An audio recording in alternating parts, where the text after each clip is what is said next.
चलिए आज हम इंट्रोगेटिव सेंटेंस को पैसिव वॉइस में बदलते हैं। इंग्लिश में इंट्रोगेटिव सेंटेंस दो प्रकार से बनती है।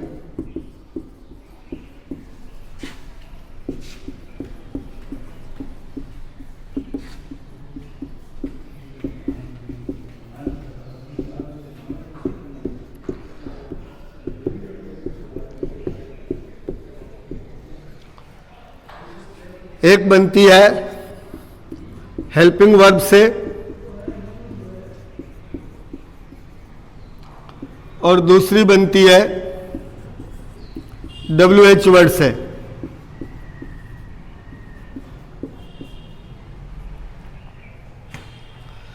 अगर हेल्पिंग वर्ब से बनी हुई सेंटेंस आपको पैसिव वॉइस में बदलनी आ जाएगी तो WH वर्ड से बनी हुई सेंटेंस को आप बड़ी आसानी से पैसिव वॉइस में बदल सकते हैं। देखिए HV से बनी सेंटेंस को, क्वेश्चन को पैसिव वॉइस में बदलना।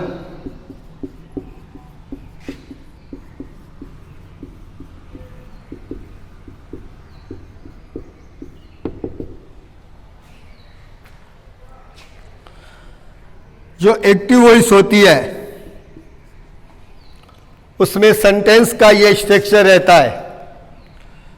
पहले हेल्पिंग वर्ब, फिर सब्जेक्ट, फिर मेन वर्ब, फिर ऑब्जेक्ट, फिर क्वेश्चन मार्क।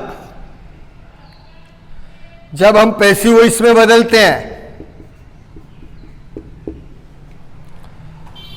तो इस हेल्पिंग वर्ब को वापस यूज कर देते हैं। यहां जो हेल्पिंग वर्ब है डू, डज, डिड को छोड़कर इज एम आर है तो वापस is am are, was were है तो वापस was were, has have had है तो वापस हैज हैव, हैड है तो वापस हैड, मॉडल है तो वापस मॉडल। यानी डू, डज, डिड को छोड़कर जिस HV से क्वेश्चन बनाए PV बनाते समय वापस उसी HV का प्रयोग कर दो। ध्यान ये रखना है कि ये जो HV है ये इस सब्जेक्ट के अकॉर्डिंग है। अब हमारा सब्जेक्ट चेंज हो जाएगा तो यहां जो HV आएगी वो O का S रूप यानी ऑब्जेक्ट का सब्जेक्ट रूप के अकॉर्डिंग आएगी। इसके बाद बिफोर, जिसकी भी आपको जरूरत है, बी की, बीन की या बीइंग की, मेन वर्ब को देख करके अपन लगाएंगे। फिर V3, फिर बाय, फिर S का O रूप। यहां एक बात आपको ध्यान रखनी है, जब अपन डायरेक्ट स्पीच को इनडायरेक्ट स्पीच में बदलते हैं तो इंट्रोगेटिव साइन फुल स्टॉप में बदल जाता है। लेकिन जब हम एक्टिव वॉइस को पैसिव वॉइस में बदलते हैं तो इंट्रोगेटिव सेंटेंस वापस इंट्रोगेटिव सेंटेंस ही बनती है। यानी वाक्य के अंत में वापस क्वेश्चन मार्क ही आएगा। देखो यहां लिखा है मैंने, डू, डज, डिड को छोड़कर जिस HV से क्वेश्चन बनाए पैसिव वॉइस बनाते समय वापस उसी HV का प्रयोग वाक्य की शुरुआत में कर दो। अब यहां पर हैव से बनाए, हैव का यूज हुआ क्योंकि हमारा सब्जेक्ट यू था। अब जब अपन पैसिव वॉइस में चेंज करेंगे तो ऑब्जेक्ट सब्जेक्ट बन जाएगा। माई शर्ट सिंगुलर है, आपका हैज में चेंज हो गया, has my shirt. Be form का यूज करेंगे, बीन सीन बाय यू, वापस इंट्रोगेटिव साइन। सेकंड नंबर ली में मॉडल है, मॉडल पर सब्जेक्ट का प्रभाव नहीं पड़ता है। योर पेन ऑब्जेक्ट था, मे का may, your pen be used by me, वापस क्वेश्चन मार्क।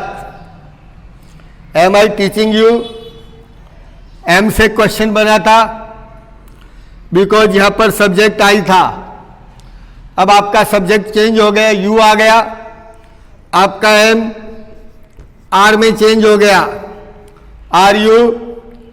मेन वर्ब के साथ आईएनजी लगाए, बीइंग, टीच की third form taught, bye me, वापस question mark. Do does did से बने क्वेश्चन को अपन पैसिव वॉइस में किस प्रकार बदलेंगे। देखो एक्टिव वॉइस में या तो पहले डू आएगा या क्वेश्चन डज से बनेगा। डू और डज के बाद सब्जेक्ट, फिर मेन वर्ब, फिर ऑब्जेक्ट, फिर क्वेश्चन मार्क। डू डज से बने क्वेश्चन को जब अपन पैसिव वॉइस में चेंज करेंगे तो ये डू डज की जगह इज एम आर का यूज करेंगे। इज एम आर, फिर ओ का एस रूप, फिर V3, फिर बाय, फिर एस का ओ रूप, वापस क्वेश्चन मार्क। जैसे एग्जाम्पल दिए, do you like mango. Do को इज एम आर में चेंज करेंगे, ऑब्जेक्ट मैंगो है, सिंगुलर है, डू इज में चेंज हो गया, is mango like by you, वापस क्वेश्चन मार्क। जैसे does she cook food. Does था, ऑब्जेक्ट फूड है, डज इज एम आर में बदल गया, फूड अनकाउंटेबल सिंगुलर है, is food cook by her, वापस question mark. Did active voice में सब्जेक्ट, मेन वर्ब, ऑब्जेक्ट, फिर क्वेश्चन मार्क। जब हम पीवी में चेंज करेंगे तो डिड वॉज वर्ब में चेंज हो जाएगा, ऑब्जेक्ट ओ का एस रूप, V3 plus by plus S का ओ रूप और question mark. Example, did Ram kill Ravan.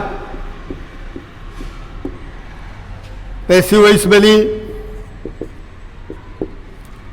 Did है, वॉज वर्ब में चेंज हो जाएगा, रावण सिंगुलर है, was Ravan killed by Ram. Example number second, did she read many books.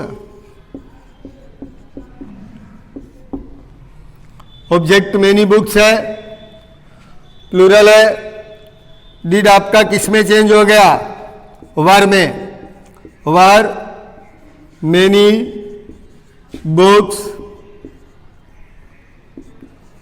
Read by her, और वापस क्वेश्चन मार्क।